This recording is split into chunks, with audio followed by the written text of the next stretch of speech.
Hi children, welcome back once again.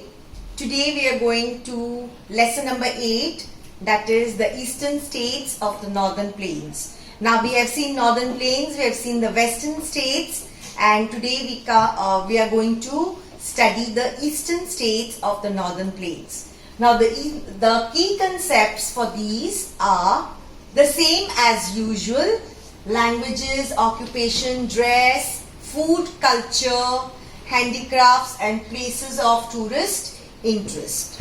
So the states which we are going to do today are Bihar, West Bengal and Assam.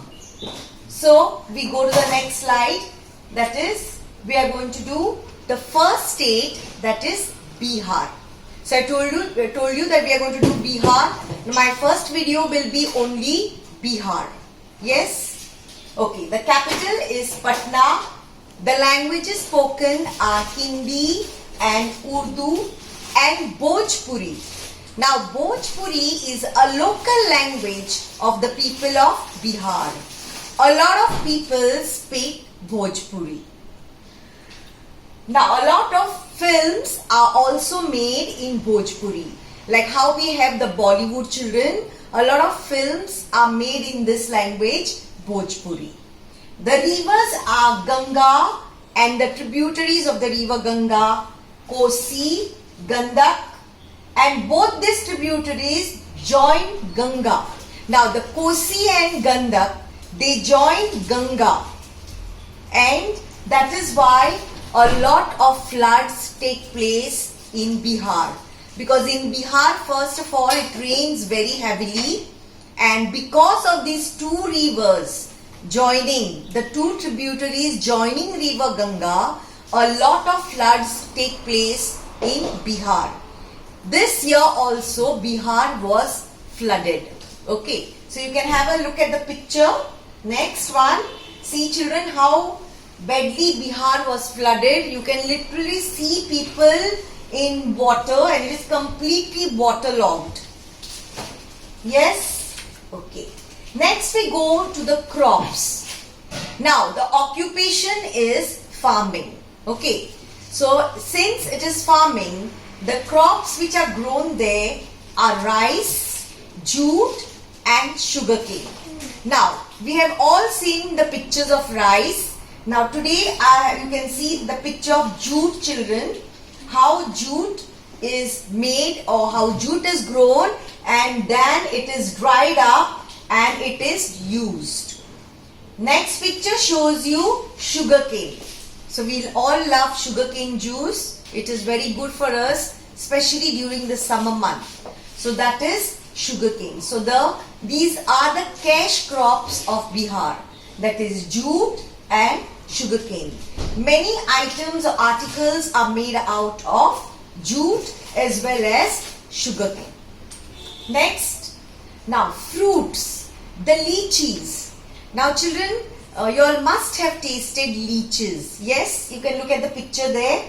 So here there's a tree full of lychees. Now I put this picture purposely for you to know how a lychee tree looks like. So you can see the tree and you can see the beautiful yummy lychees there on the side.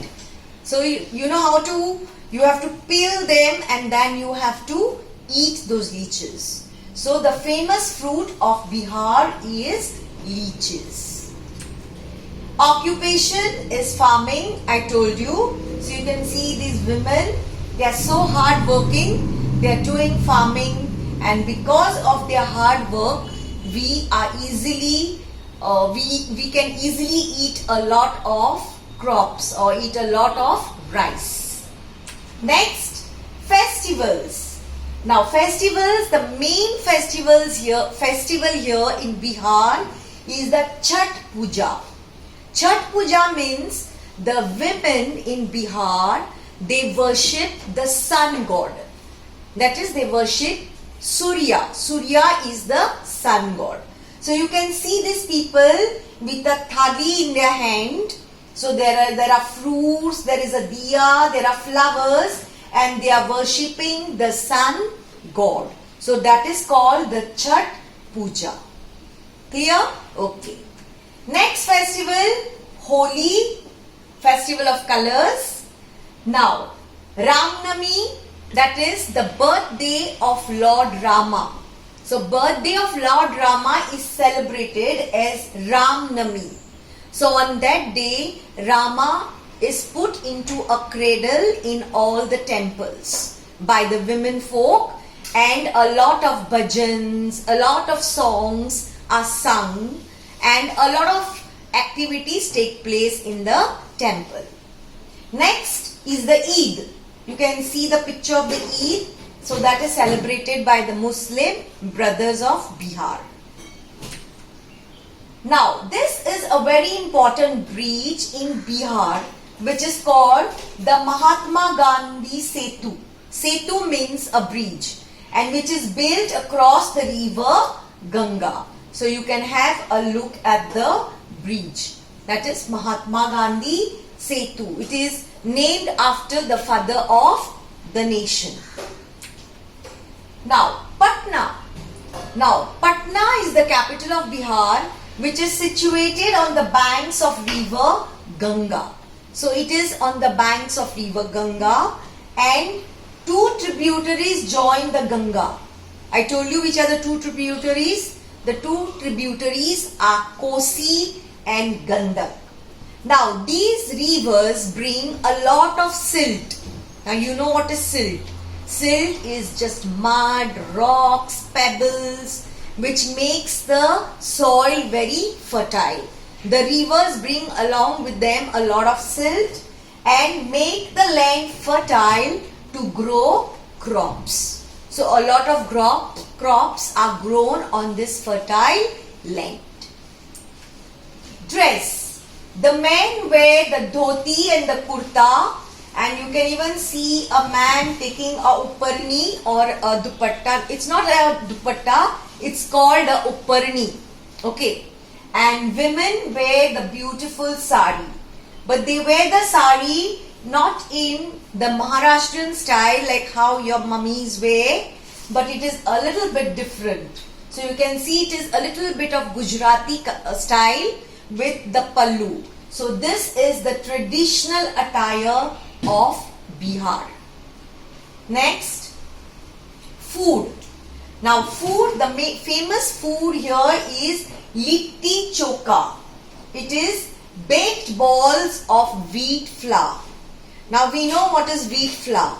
So they make nice bhajiyas of wheat flour and it is baked, and then a curry is made out of it, or it is served with mashed vegetables. So can you see them, children? Here they are made out of wheat flour and it is eaten with mashed vegetables. So it is called litti choka or litti chok or litti choka. So that is the famous food of Bihar. Next food is sattu. Now sattu is made of flour and pulses. Now you can see it is like a paratha. They call it the sattu paratha.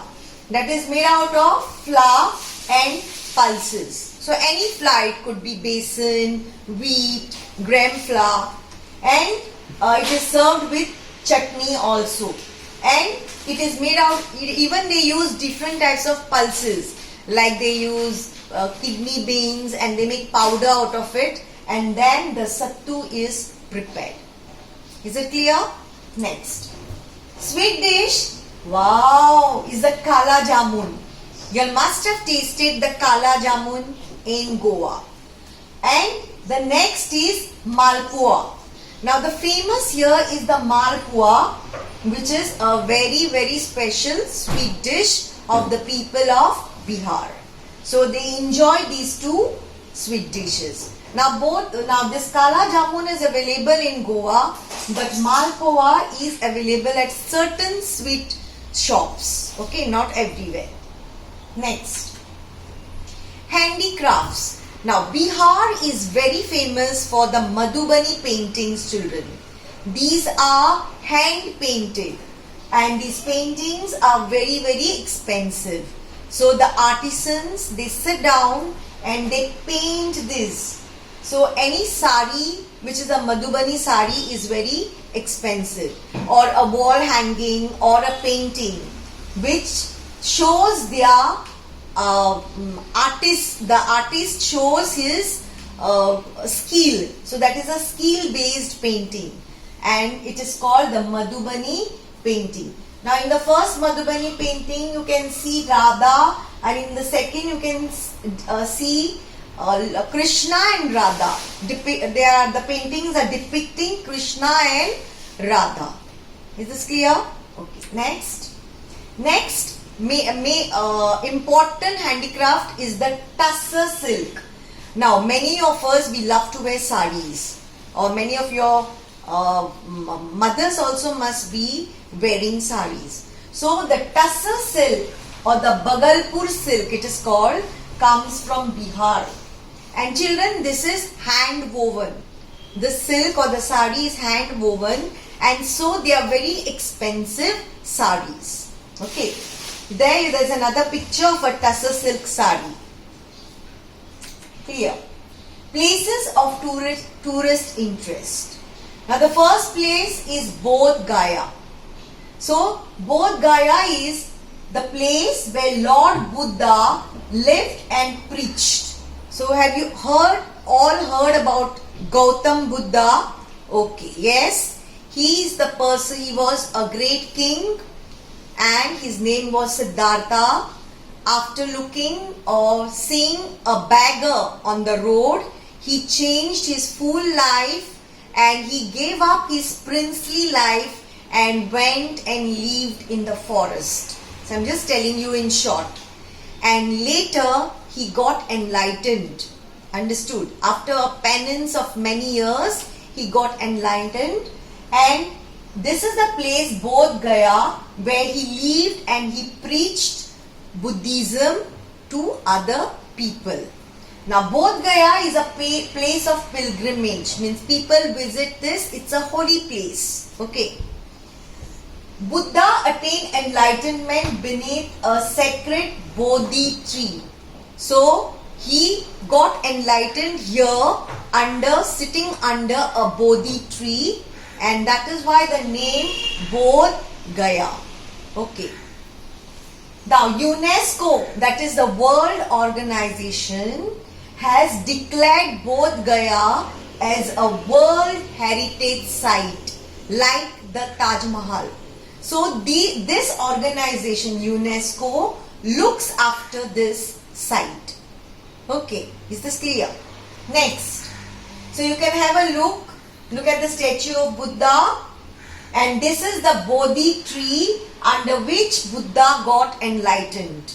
So you can see the Bodhi tree, and you can see some people having a small function there, and then you can see the big statue of Buddha at Bodh Gaya. Next, Nalanda ruins. Now, this university was a Buddhist university built in the olden times. Now, university is a place where the senior children study. Like after school, they go to the college, and after the college, they go to the university. So now today, this university is in ruins. But once upon a time, it was one of the world famous university. People from many countries, children from many countries of the world came to study in this university. So all from different parts of the world, the students came to study in the Nalanda University. Okay. Next, a place where all older students study, and many students came from many countries. Now this is the world's oldest university, and again this is a UNESCO heritage site. That is, the UNESCO restores or protects this site. So is this clear? Okay. Next, Sonpur. Sonpur is a very famous place in Bihar where a cattle fair takes place. Means different types of cattle like camels, goats, horses, elephants, They are brought there for sale and people buy and sell these cattle. So that's why it is called a cattle fair. So some glimpses from Sonpur fair. You can see, you can have a look at the elephant here and many other different varieties of animals are bought and they are also sold. Like horses, camels, goats, pigs, cats, dogs, elephants, donkeys. Okay, so that is about Sonpur. Next. Okay, with this we end our lesson or video on Bihar. So children, I have highlighted only the important things which you really need to know about Bihar. With this I end my lesson. Stay home, stay safe.